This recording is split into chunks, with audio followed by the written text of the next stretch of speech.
So ayan guys, we're here na at the SM. At yun na si Mother. So excited ka na ba manood ng sine? Excited. Yes. Ilang taon ako din nakapanood. Ay, ilang taon ka na panood? 10 years na. So mananood na. Bibili muna kami ng ticket guys. So let's go. Yung nanay mo sige picture sa mall. Smile. So ayan guys, nakabili na kami ng ticket ni Mother. And ayan na yung popcorn namin. So mananood na kami. Mananood na kami guys. Mama. Dadalhin mo na sa bahay ang buhay niyang bahay.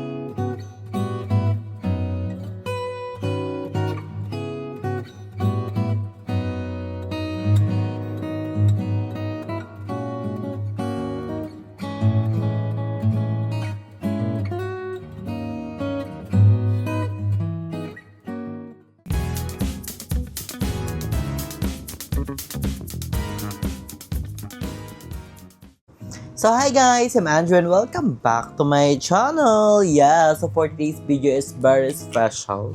So nakita nyo naman, mag-get ready with me, get set go tayo dahil we have an agenda today. So ang date ngayon guys is December 27? December 27. So ngayon is may agenda kami ni Mother. So ngayon is manonood kami ni Mother ng Call Me Mother. Dapat 25 pa or 26 kaso nga lang may ginawa ko and yung mga nangyaring hindi maganda kaya hindi tayo nakapag-upload kahapon. Mga nangyaring hindi maganda. Nakakaloka. Pero ganun pa man, di ba? Nangyari is nangyari. So wala natin magagawa. Hindi natin mabalikan. So laban ulit sa pagwa-vlog. So ngayon nga is ready, get set, go. Nakakaloka yung foundation ko na sila yung salamin. So, tanggalin muna natin ang ating salamin. Yan, medyo malabo ang ating paningin, pero carry lang. Kasi umukap, hindi naman pwede mag-makeup na nakasalamin. Eh, ikaw.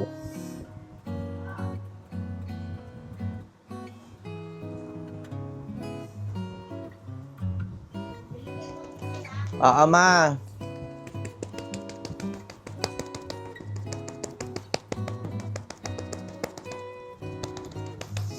I'm so excited na maano yun guys. Papanood. Meron daming spoilers sa TikTok pero hindi ko pinapanood. Nakakainis. Kaya excited na ako mapanood kasi about nga siya sa Mother. And kasama natin si Mother. Iiyak kami ng buong. Knowing naman kami ni Mother ang pinakaiyakan dito sa family. Hindi ko yun naman ako kay Mami. Yung pagiging iyakin. And also, ang pagiging maganda naman talaga naman. Ano to? Kawawa naman. Kawawa naman ang bayan. Nanginaya kasi ako sa mga make-up.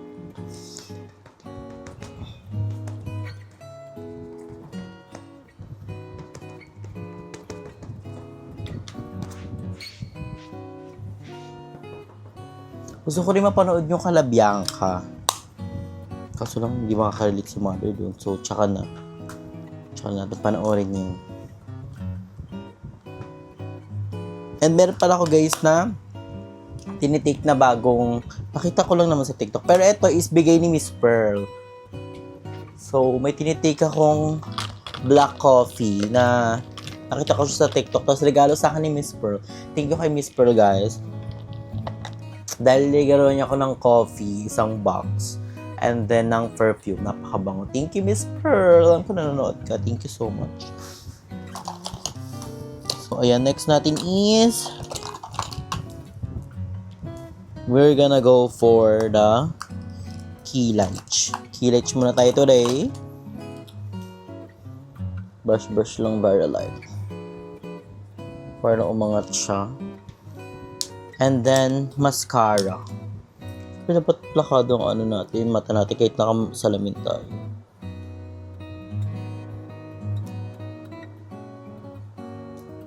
Kung makapanood na ako ng bongga, kasi nanood kami ng yung last ni Meme, yung The Breadwinner Is, medyo malabo na yung paningin ko nun.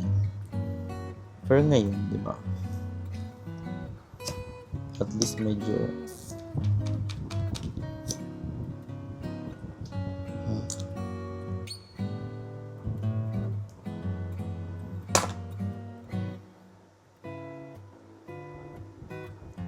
Sabi ng mga friend ko, the best daw yung ano ni Meme ngayon. Yung movie. Nakita ko naman yung mga post sa online ng mga sabi nila, lago na kay Ogie Diaz. Madami na nakapanood na. Sayang nga hindi ko naabutan si Meme. Nag-mall show ata siya dito sa Gentry, sa Robinson Gentry. So, hindi ko alam. Pero pinuntahan natin yun. Super memorable talaga yung nakita namin si Meme. Pero dati pa, yung nakagawin kami, nakasama namin si Meme sa isang event. The best talaga yun.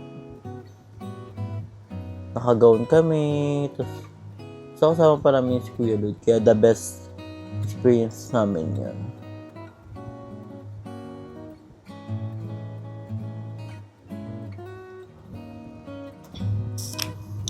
Daw next na natin is, tigyan nyo may blush on ko. Paubos na siya, pero favorite ko kasi tuwi. Kaya, naunti-unti ko na lang.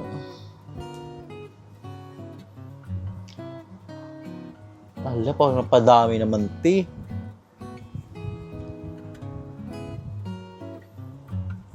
Ang ganda ng suot ko today. Mamaya, papakita ko sa inyo outfit ko.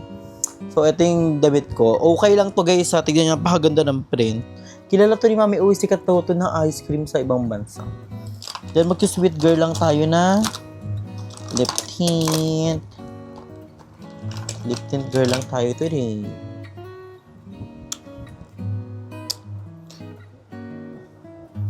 Hindi tayo mag-red lipstick.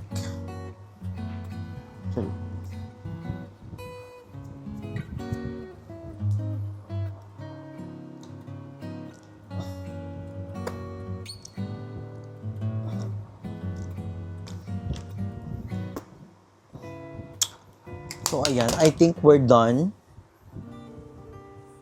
We're done. Napapatuyuin lang natin ang mascara ng Violet para masat nating salamin. And then, i-prepare ka na dapat i-prepare ng mga gamit. So, very excited na mapanood na yon and umiyak. Iyak talaga ako ng bukas. Nakaraan, grabe, iyak ko malala.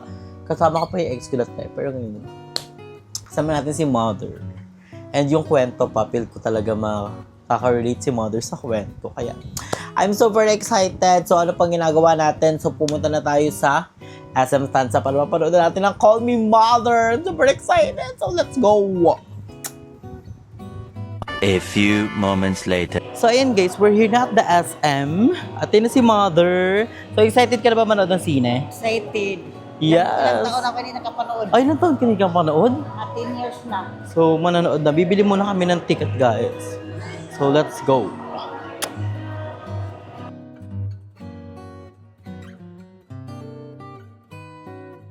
Yung nanay mo, sige picture sa mall. Smile. Nyak. Sige picture sa Christmas. Sige. So, ayan guys, nakabili na kami ng ticket ni Mother. And ayan na yung popcorn namin. So, mananood na kami. Mananood na kami guys. Mama. Dadalhin mo na sa bahay ang buhay niyang bata.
So guys, tapos na kami manood. Siguro nga masyadong mabilis ang pagyanig. A few moments later.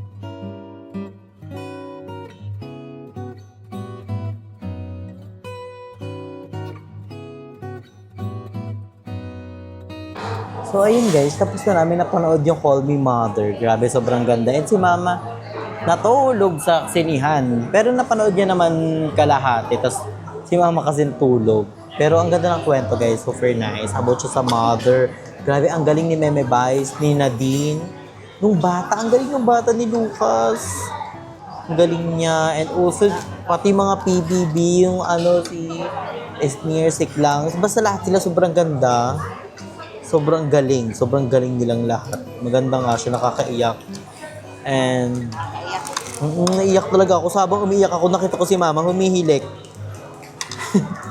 Humihilik. Super recommended talaga siya, lalo na sa mga mother out there, sa mga naging mother. Tapos, yan sa mga tumatak sa akin na sinabi ni Meme Vice, ang pagiging mother is not about the gender. It's about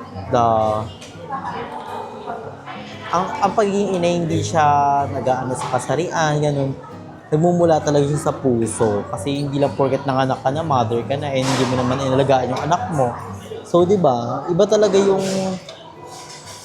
nadarating pag inalagaan mo yung anak mo. Pero at the end of the day, ang ganda ng ginawa ni Meme kasi parang nag-sacrifice. Sobrang ganda ng movie. Very nice. So ngayon nga, nandito kami sa Panda Express. Dito kami sa Panda Express ni Mother. Kasi dito kami kakain. Nagutom kami. Kasi hindi kami kumain sa bahay. So ano dito is yung famous sila, nakalimutan ko yung tawag, wait, pinicture lang kay menu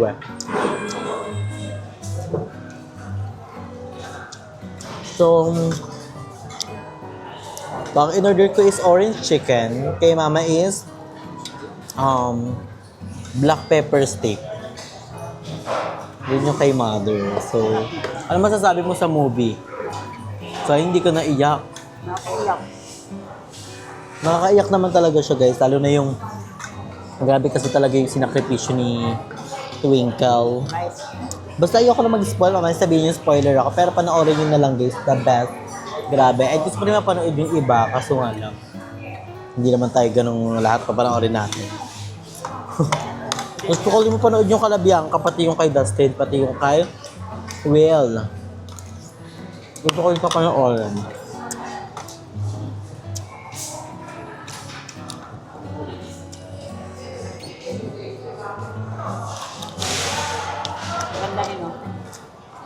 Ganda nga. Sama nga yung sinabi ni Ogie Diaz, sobrang ganda. And totoo yung mga nababasa natin sa social media, napakaganda ng movie ni Meme. Ibang-iba siya guys. And grabe, iiyak talaga kayo. Kasi ako, umiiyak ako kasi nakikita ko yung mga kasama ko din umiiyak sila. Basta sa una tatawa ka, tapos paiba-iba ka ng paiba-iba ka ng emosyon. Like tatawa ka, iiyak ka, tapos tatawa ka ulit, iiyak. Yung ganon. Very iba talagang pagmamahal ng mother. Yung nag-alaga sa'yo. Kaya, you need to be, kailangan mo suklian yung pagmamahal na binibigay sa'yo ng nanay mo, kung sino may nag-alaga sa'yo. Diba yung lola mo, kapatid mo, basta spread love, happiness, and sharing and caring to everyone. Diba? Ayun yung mahalaga. And sabi nga ni Meme Vice dun, parang sa last part, hindi sa last part parang huwag mo kalimutang ngumiti. Ganun. So, I really enjoyed the movie. It's so nice. The best. Ang galing ng bata, umiyak. Martino? Ang galing ng bata. Pati ni Meme, ang galing din. Ang galing din ni Anon. Yung best friend ni Meme Vice, si Jan Lapus, ang galing din. Kim pa ba din? Basta lahat sila guys, sobrang galing. Ang ganda rin yung mga kantang nilalabas nila. Diba? Recommended sa inyo. Panoorin nyo yung Call Me Mother sa aming nanay nyo, buong pamilya nyo.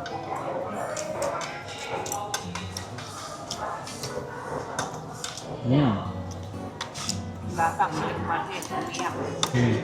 Ang galing niya. Bata pa lang.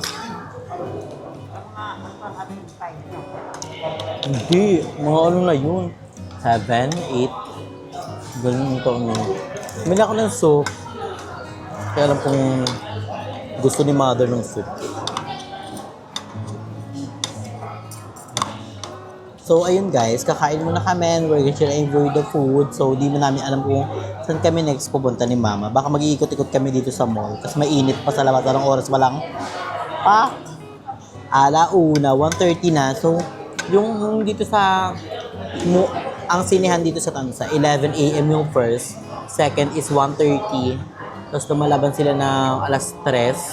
Tapos alas 7 yung last nila. So, ayun, sa mga nagbabalak dyan, sa mga malapit lang dyan. Ayun po yung time nila dito. Pero iba-iba. Pero nakapost naman po sa SM Tansa nila. May page naman sila. So, check nyo na lang po dun. So, ngayon is, nakain muna kami ni Mother. We're gonna enjoy our food. So,